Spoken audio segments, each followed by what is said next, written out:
आरक्षण विरोधी आंदोलन की तपिश बढ़ती जा रही है। दिल्ली के जंतर मंतर से शुरू हुई यह आग अब सिर्फ सड़कों तक सीमित नहीं है, इसका असर उत्तर प्रदेश की राजनीति तक पहुंचता दिख रहा है।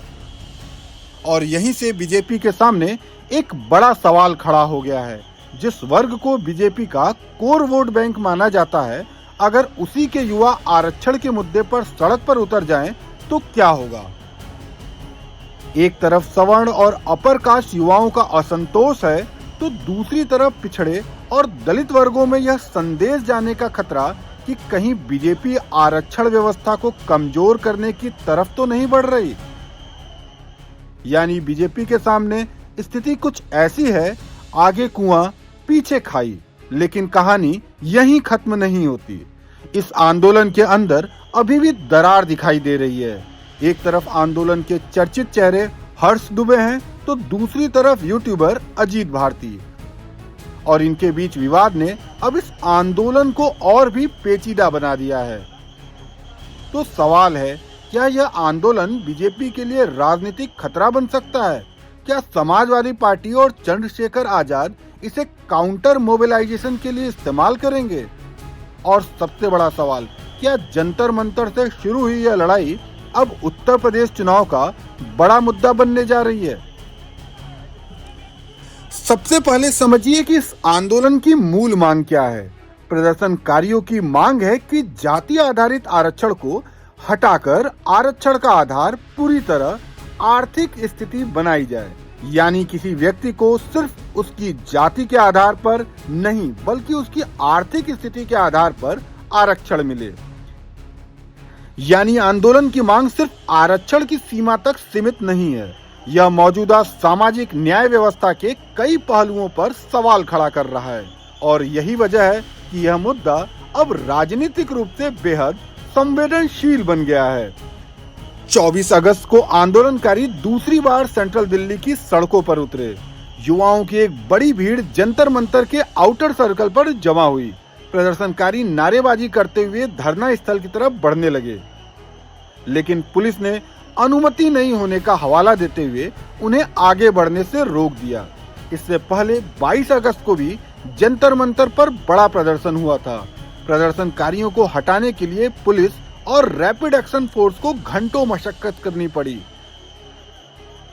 बल प्रयोग के आरोप भी लगे, लेकिन आंदोलनकारियों का कहना है कि वे अपनी मांगों को लेकर पीछे हटने वाले नहीं हैं।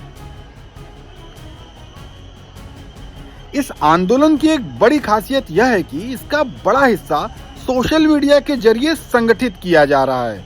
रिजर्वेशन हटाओ आंदोलन और रिजर्वेशन हटाओ मूवमेंट जैसे सोशल मीडिया प्लेटफॉर्म और पेजों के जरिए युवाओं को जुटाया गया। इस आंदोलन के चर्चित चेहरों में उत्तर प्रदेश नीट अभ्यर्थी हर्ष दुबे का नाम सबसे ज्यादा सामने आया।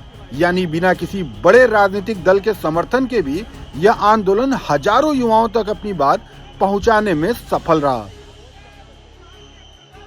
और यही बात इसे राजनीतिक दलों के लिए महत्वपूर्ण बना देती है, क्योंकि सोशल मीडिया पर शुरू हुई मुहिम कब जमीन पर बड़ी राजनीतिक ताकत बन जाए, इसका अंदाजा लगाना मुश्किल होता है।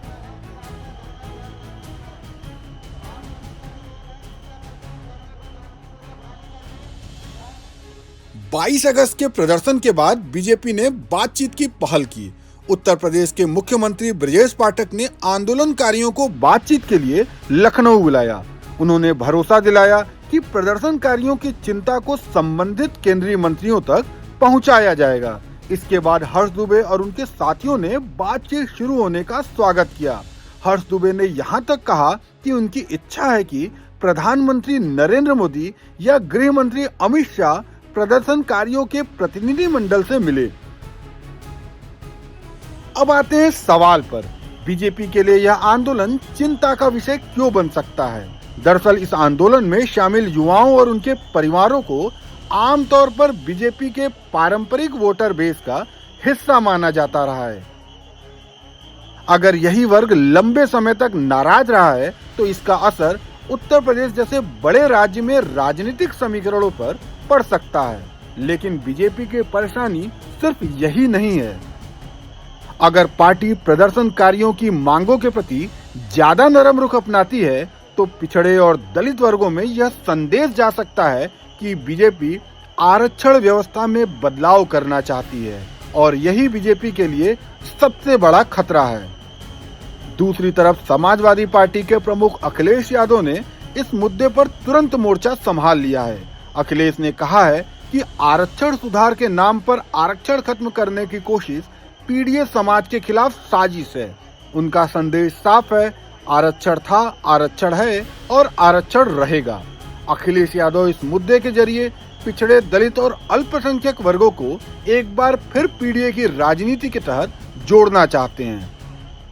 उनकी कोशिश है कि इन वर्गों को यह संदेश दिया जाए कि आरक्षण पर भी किसी तरह का हमला हुआ तो समाजवादी पार्टी उसके खिलाफ खड़ी होगी। दूसरी तरफ आजाद समाज पार्टी के प्रमुख और नगीना सांसद चंद्रशेखर आजाद ने भी आरक्षण विरोधी आंदोलन पर तीखा रुख अपनाया। उन्होंने आंदोलनकारियों को चुनावी मैदान में चुनौती देने तक की बात कह दी। चंद्रशेखर आजाद की राजनीति का बड़ा आधार दलित वोटर है, इसलिए उनके लिए भी यह मुद्दा राजनीतिक रूप से अहम है। वह इस मुद्दे के जरिए दलित समाज को यह संदेश देना चाहते हैं कि आरक्षण के सवाल पर वह किसी समझौते के पक्ष में नहीं है। यानी एक तरफ अखिलेश यादव पीडीए का नारा दे रहे हैं तो दूसरी तरफ चंद्रशेखर आजाद और ज्यादा आक्रामक रुख अपना रहे हैं। 2024 का डर फिर क्यों? बीजेपी शायद 2024 के लोकसभा चुनाव का सबक अभी नहीं भूली होगी। तब बीजेपी ने नारा दिया था, अब की बार 400 पार। विपक्षी दलों ने यह नैरेटिव बनाया कि अगर बीजेपी को बहुत बड़ी बहुमत मिल गई तो संविधान बदला जा सकता है और आरक्षण पर खतरा आ सकता है। बीजेपी ने इन आरोपों को खारिज किया, लेकिन उत्तर प्रदेश में विपक्ष इस मुद्दे को मतदाताओं तक पहुंचाने में काफी हद तक सफल रहा। नतीजे सभी के सामने आए। 2024 के चुनाव में उत्तर प्रदेश में बीजेपी की सीटों में बड़ी गिरावट आई, जबकि समाजवादी पार्टी ने जोरदार प्रदर्शन किया। यानी आरक्षण और संविधान से जुड़ा नैरेटिव चुनावी राजनीति में कितना असर डाल सकता है, इसका उदाहरण 2024 में दिख चुका है। अब बीजेपी के सामने दोहरी चुनौती है।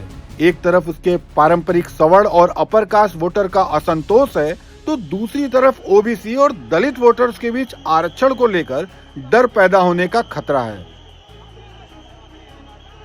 यानी अगर पार्टी एक तरफ ज्यादा झुकती है तो दूसरी तरफ नुकसान का डर है। इसलिए बीजेपी को बेहद संतुलित कदम उठाना होगा। एक तरफ ब्राह्मण चेहरे के तौर पर ब्रजेश पाठक को बातचीत के लिए आगे किया गया, दूसरी तरफ पार्टी को पिछड़े और दलित समाज के बीच यह संदेश भी देना होगा कि उनके संवैधानिक अधिकारों के साथ किसी तरह का समझौता नहीं किया जाएगा। तो सवाल यह है, क्या यह आंदोलन सिर्फ कुछ दिनों की नाराजगी है या फिर उत्तर प्रदेश की राजनीति में एक नए सामाजिक और राजनीतिक ध्रुवीकरण की शुरुआत है? क्या बीजेपी अपने कोर वोटर्स की नाराजगी दूर कर पाएगी या फिर अखिलेश यादव और चंद्रशेखर आजाद इस मुद्दे के जरिए पिछड़े और दलित वर्गों की काउंटर मोबिलाइजेशन में सफल होंगे? और सबसे अहम है, क्या हर्ष दुबे बनाम अजीत भारती की लड़ाई आंदोलन को कमजोर करेगी या इसे और ज्यादा चर्चा में ले आएगी? फिलहाल आरक्षण विरोधी आंदोलन ने एक ऐसा सवाल खड़ा कर दिया है जिसका जवाब सिर्फ सड़क पर नहीं, आने वाले चुनावों में भी मिल सकता है। इस मुद्दे पर आपकी क्या राय है, कमेंट में बताइएगा और ऐसी ही खबरों के लिए लाइव हिंदुस्तान का ऐप डाउनलोड करें।